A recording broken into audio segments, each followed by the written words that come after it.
अस्सलामुअलैकुम, welcome to एम रात। इंडिया के former chief of defence staff general Anil Chauhan, उन्होंने एक तकरीब के मौका पर वो स्पीच दे रहे थे और इसमें उन्होंने क्लेम किया है कि जो मक्का डिफेंस पैक्ट है, कहने को वो इंडिया के खिलाफ नहीं है। वो पाकिस्तान, सऊदी अरब और तुर्की का एक ज्वाइंट पैक्ट है, लेकिन इंडिया को एज्यूम करना पड़ेगा कि वो इंडिया के खिलाफ ही है। वो इस तरह का इंप्रेशन दे रहे थे कि भाई फ्यूचर में जैसे तुर्की अपने F-16, सऊदी अरब अपने F-15 और अपना दूसरा मिलिट्री इक्विपमेंट पाकिस्तान की मदद के लिए इजीली भेज देगा अगर कोई भी जंग लगती है। अगर नेवल डोमेन में बात करूं तो 2025 के कॉन्फ्लिक्ट में भी इस तरह की रिपोर्ट्स इमर्ज हुई थी, खासतौर पर इंडियन मीडिया पर, कि तुर्किया ने अपनी कुछ फ्रिगेट्स और कॉर्वेट, खासतौर पर जो मिल्जम क्लास कॉर्वेट है, ये पाकिस्तान नेवी की हेल्प के लिए भेज दी थी। लेकिन चूंकि नेवल फ्रंट पर कुछ नहीं हुआ तो इस वजह से वो खबर दब गई। बहरहाल ये वो क्लेम्स हैं जो कुछ मीडिया प्लेटफॉर्म्स ने क्लेम किए तब।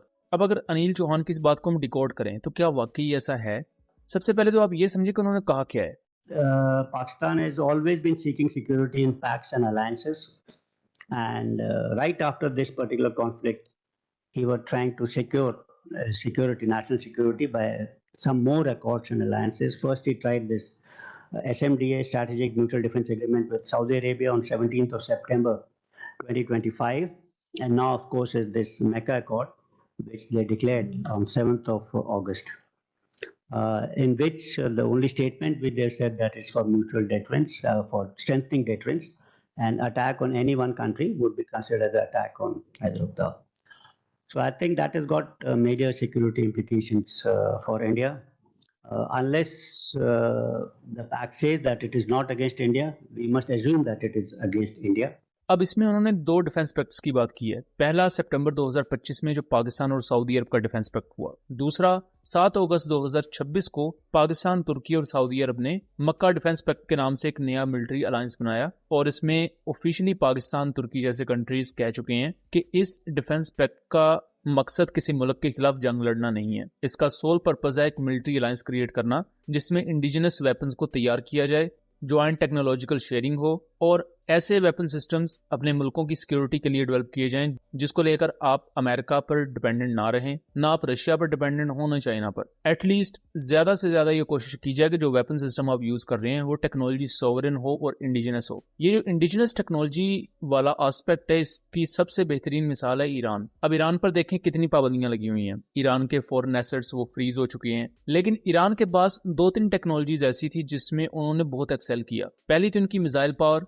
दूसरी थी उनकी ड्रोन फोर्स एंड तीसरी उनकी जियोग्राफी, क्योंकि ईरान ने अपने पहाड़ी एरियाज को खोद के जेर जमीन बंकर्स, जेर जमीन बेसिस पूरी बनाई हुई थी और अमेरिका इतने premium bunker buster bomb use करने के बावजूद भी उन्हें कंप्लीटली एलिमिनेट कर ही नहीं पाया। और चूंकि कुदरती तौर पर उन्हें वो प्रोटेक्शन हासिल थी, तो आप जितने मर्जी बंकर बस्टर बॉम्ब यूज कर लें, आप उन्हें डिस्ट्रॉय नहीं कर सकते। बंकर बस्टर बॉम्ब होते हैं कुछ मीटर, कुछ फीट जो कंक्रीट होती है उसको पेनिट्रेट करने के लिए, लेकिन जब कुदरती पहाड़ आपके सामने आ जाएं, कई कई 100 मीटर उनकी डेप्थ है, तो आप बंकर बस्टर से भी क्या ही कर लेंगे वहां पर। तो यहां आपको समझने को मिलेगा कि आपकी जो इंडिजिनस और सॉवरेन टेक्नोलॉजी है वो किस तरह एक सुपर पावर के खिलाफ भी लड़ने में आपको मदद दे सकती है। हालांकि अमेरिका के खिलाफ एक मुल्क तने तनहा इतनी लंबी जंग कैसे लेकर चल सकता है। सो ईरान ने जिस तरह इस जंग को वो आगे लेकर चले हैं और जिस तरह उन्होंने अमेरिका को, आप कह लें कि फंसा लिया है इस कॉन्फ्लिक्ट में, अमेरिका को समझ नहीं आ रहा कि उन्होंने अब निकलना कैसे है। सो इससे दुनिया के बाकी मुल्क भी सीखते हैं। अब पाकिस्तान, तुर्की और सऊदी अरब ने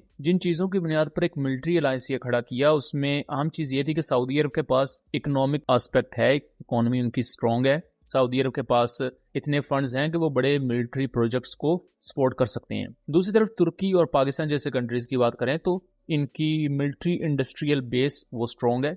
ये दोनों कंट्रीज एक हद तक आप कह लें इंडिजिनस वेपन्स बनाते हैं, इनके पास वो तजर्बा है, वो एक्सपीरियंस है। लेकिन कहीं ना कहीं खास तौर पर पाकिस्तान जैसे कंट्रीज फंड्स के मामले में अपने आप को इनसफिशिएंट पाते हैं, because economy wise Pakistan issues face करता है। सो ये मिलिट्री अलायंस तमाम कंट्रीज को वो एक विंडो प्रोवाइड करता है कि आप अपनी इंडिजिनस टेक्नोलॉजी खुद बना सकते हैं। जैसा कि हमने कुछ माह पहले ये रिपोर्ट्स भी देखी कि पाकिस्तान का जो PFX एयरक्राफ्ट का प्रोजेक्ट है उसमें सऊदी अरब को इनवाइट किया जा रहा है कि वो फंड करें, बनाएगा उसे पाकिस्तान और उसकी ओनरशिप दोनों कंट्रीज की होगी। तो इससे सऊदी एयरफोर्स जो अभी अमेरिकन F-15s पर, फिर यूरोपियन यूरोफाइटर टाइफून्स पर जो ब्रिटिश और दूसरे कंट्रीज मिलकर बना रहे हैं, उन पर वो रिलाई कर रहे हैं। उनके पास उनका एक अपना इंडिजिनस ऑप्शन होगा। फिर इसी तरह तुर्की के पास भी जो पौने 200 के करीब F-16 है वो भी अमेरिकन मेड है।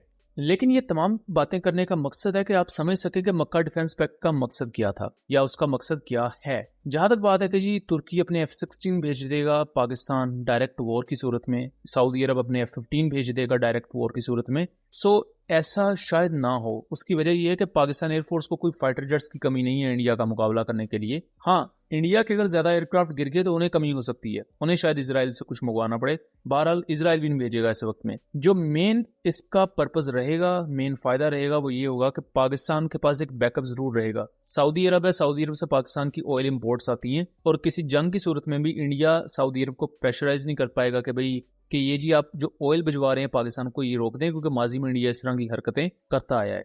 इसी तरह तुर्की हर मामले में पाकिस्तान को सपोर्ट करने के लिए तैयार होता है, लेकिन किस डोमेन में पाकिस्तान को उनकी सपोर्ट चाहिए होगी ये इंटरेस्टिंग चीज है। अब Indian chief of defence staff जो हैं अनिल चौहान, वो इसको पोर्ट्रे इस तरह कर रहे हैं कि हम सिर्फ तने तनहा हैं, इंडिया अलहदा है बिल्कुल अलोन, और पाकिस्तान ने इसके मुकाबले में एक एक्सक्लूसिव अलायंस बना लिया है। हालांकि इस अलायंस का मकसद एंटी इंडिया जंग की तैयारी करना है ही नहीं। इस अलायंस का मकसद टेक्नोलॉजिकल डेवलपमेंट है, उसमें एडवांसमेंट हासिल करना है। लेकिन इंडिया का इसमें एंगल देने से अनिल चौहान की एक तो मुल्क में वाह हो जाएगी, दूसरा जो वहां भक्त मंडली है उन्हें लगेगा कि अनिल चौहान कोई बहुत स्ट्रेटेजिक माइंडसेट के साथ चीजों को एक्सप्लेन कर रहे हैं, तो भाई इन्हें भी कोई ओहदा दे ही हो। तो और फ्यूचर में मैं प्रोडिक्शन कर रहा हूँ कि इन्हें भी एक ओहदा मिल जाएगा, चाहे आरएसएस के अंदर मिले या इंडियन गवर्नमेंट का या उनका जो ब्यूरोक्रेटिक सेटअप है उसमें कोई ओहदा मिल जाए। सो दोस्तों, ये था एक एनालिसिस। उम्मीद करता हूँ चीजें क्लियर रही होंगी। मिलेंगे इसी तरह की अगली इन्फॉर्मेटिव वीडियो में, तब तक के लिए अल्लाह हाफिज।